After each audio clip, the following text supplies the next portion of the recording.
मुक़द्दसा मरियम हमेशा कमवारी की याद में कलीसियाई रूह की हदायत से बढ़ती गई।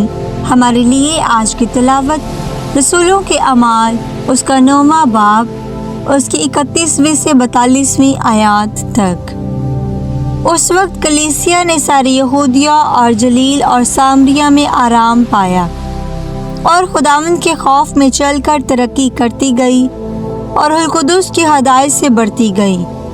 और यूँ हुआ कि पतरस हर जगह फिरता हुआ और उन मुक़द्दसों के पास पहुँचा जो लुद्दा में रहते थे, और वहाँ इनियास नामी एक शख्स को पाया जो मफलूज होकर 8 बरस से चारपाई पर पड़ा था। पतरस ने उससे कहा, ऐ इनियास, यीशु मसीह तुझे शिफा देता है, उठ और अपना बिस्तर बिछा। वो उसी दम उठा और लुद्दा और शारून के सब रहने वालों ने उसे देखा और खुदावंद की तरफ रजू लाए। और याफा में एक शागिर्द ताबीता मुतराजिम गजाला नामी थी, जो कसरत से नेक अमाल और खैरात किया करती थी।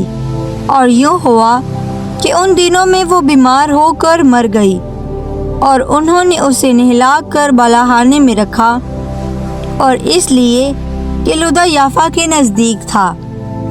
जब शागिर्दों ने सुना कि पतरस वहाँ है, तो उसके पास 2 आदमी भेजकर दरख्वास्त की कि हमारे पास आने में देर ना कर।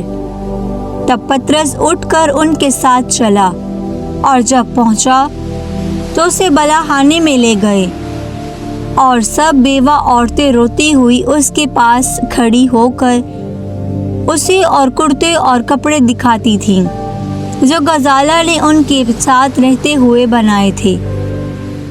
पतरस ने सबको बाहर करके और घुटने टेक कर दुआ की और लाश की तरफ मतवज्जह होकर कहा, तबीता उठ।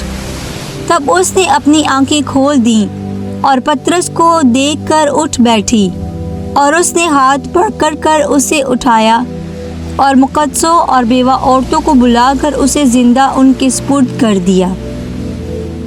ये सारे याफा में मशहूर हो गया और बथेरे खुदावंद पर ईमान ले आए। पाक कलाम के पढ़े और सुने जाने पर खुदा की बरकत हो। खुदा का शुक्र हो। आमीन।